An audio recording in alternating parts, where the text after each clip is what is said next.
Good morning. It's the early show with Rick and Lola. Well, if you've listened to this show for any length of time, you know that spoilers don't make friends. And we do not hand out spoilers. So I'm going to give you a moment here that if you have not watched the finale of Food Network's Tournament of Champions 5, you need to change the dial right now because we don't want to spoil it for you. Because I had a chance to visit with the Tournament of Champions 5 winner. And I'm going to share that conversation with you in just a moment. But for spoiler purposes, turn away now. You have been warned. 3, 2, 1. I had a chance to visit with Manit Chauhan, the only two-time winner of Tournament of Champions. Not only did she win the belt, the big old Super Bowl looking ring, but also $150,000. She is the winningest chef in Tournament of Champions history, and I had a chance to visit with her about her win and what comes next.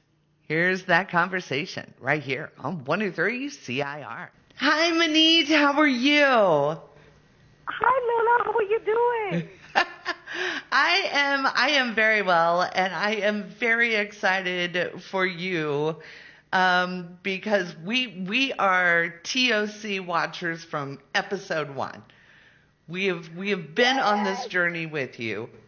Oh, thank you so much. No problem. Our pleasure.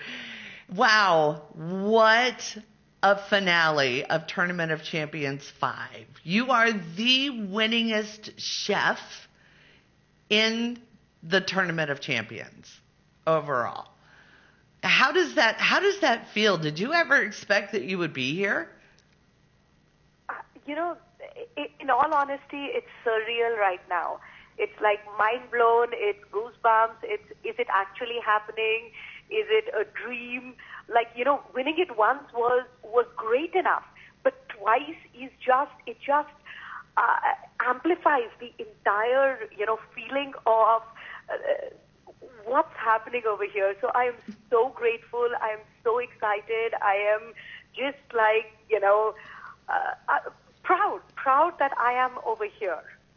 Yeah, and you should be, because over your career, you've worked so hard to establish your ethnicity, the cuisine that goes with it, and seeing that a woman can come to America and do anything.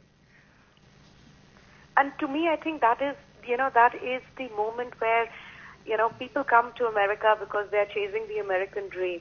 And I can say that I came over here chasing the American dream, and I've achieved the American dream, which is just like, it's amazing. And I think yesterday was even more special because I was watching it along with the family, and the kids didn't know about, what the outcome was. And my daughter, who's 12, she literally had tears in her eyes, and she's like, wow, this happened. And I think it just made it even more special. Oh, yeah. Now the Final Four was probably my bracket of Final Four. Jet Tila, of course, Antonio Lafaso, Britt, and yourself. I was like, we're all like, we love all of these people. It made it a little heartbreaking there towards the end as well. Have you spoken to Antonia since the finale? Oh, yes. Absolutely. We've done a lot of events together since that. I was texting her yesterday because, when you are competing, you have no idea what the other person is doing. And you see it while everybody is watching it, right? And I was texting her and I was telling her, I'm like, mad respect. Your dish looks absolutely incredible. I'm like, that burger, I want it right now. And so the amazing part about this entire TOC chef fraternity is that we are there encouraging each other. To us, we realize that our winning is is not because somebody else didn't do well, right? So we are like, each and every person is such a good friend. We've got this huge group text that we are texting each other, hey guys, what's going on, if you need help. So it's beautiful, the community that it has created. That is, and that really is one thing that makes it, yeah, there's smack talk going on. That happens, it's all part of the competition. But, beyond that, you all are all a family. They're working together and supporting each other. It's really nice to see that. Absolutely. And there is, I think it comes from the underlying fact that we respect each other for what all of us have done. And I think that is something which really, just makes it a stronger community. Absolutely. So let me ask you this. When you're in there and you're in the kitchen, is it you against your competitor, or is it you against the randomizer?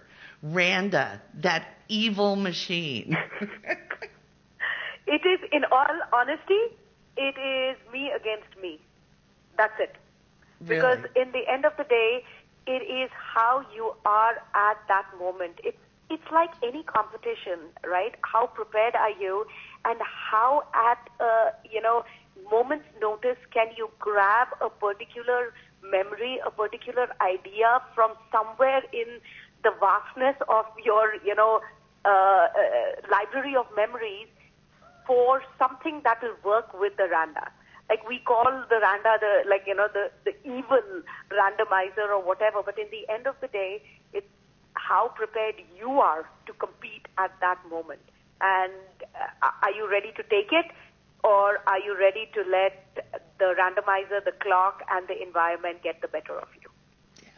The one of the pieces of equipment, what was that, a heated mixer? Had you ever used one of those before? Nope. No, we had no idea. Like, just before we started, they gave us instructions. You're like, this is how you put it on, this is how you put the heating, this is how you do it. And I am in love with that equipment now, because especially with Indian food, it takes a really long time to cook and to grind and etc. when it comes to sauces. And this made it so easy. So my husband and I, we were talking about it. We're like, we need to get a couple of these. You know what? I was telling my husband that. I was like, I bet she's buying like 12 of them. You know me so well. One in every room. That's what it is. So again, it is the largest prize in the history of the competition, $150,000.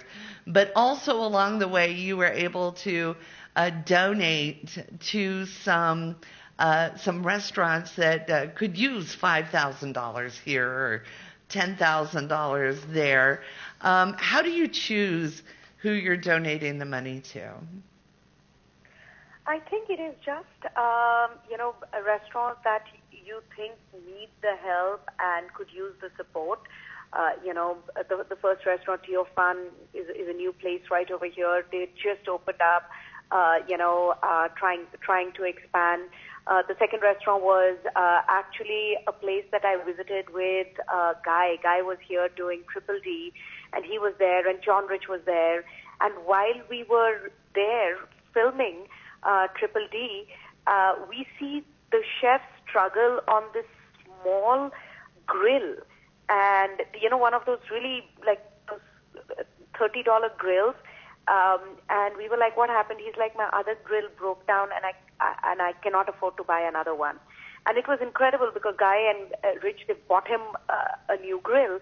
But this is a chef who has been cooking since he was 9 years old because his dad had passed. And he was the only person who could take care of the family. So those kind of stories which resonate with you, where you're like, this person needs a break, right? This person has been working so hard, and the food is delicious. So that's what inspires me. That is wonderful. So okay, let's. What's next? You've won it twice. What's next, Manit? What's next? I think to me one of the most important things is that I have won this, right? It's the fun aspect of it is great. I'm celebrating that. But along with this comes responsibility. It is a responsibility on how to make the next generation a stronger generation, how to inspire them more, how to support them more, how to, be there when they are lost. And I think that to me is very important. I mean, we have restaurants. We have 2 restaurants in Nashville, Chauhan Ale and Masala House and Mockingbird. And we've just opened a new restaurant in Disney Springs, Orlando. So just making sure that the incredible team, which has always been there for me, supporting me while I've been traveling, that they get some of the love. And of course, my family, who is, at times it's like when I'm leaving, I leave in a couple of hours back again. And they are always there. So just to make sure that everybody is nourished, not only through food, but, their soul too. And that, I think, is important for me next. Oh, congratulations again. Manit Chauhan, 2-time winner of Tournament of Champions 5. And we look forward to seeing more from you, Manit. It has been my honor and pleasure to visit with you today. Thank you so much. It's the Early Show. Good morning.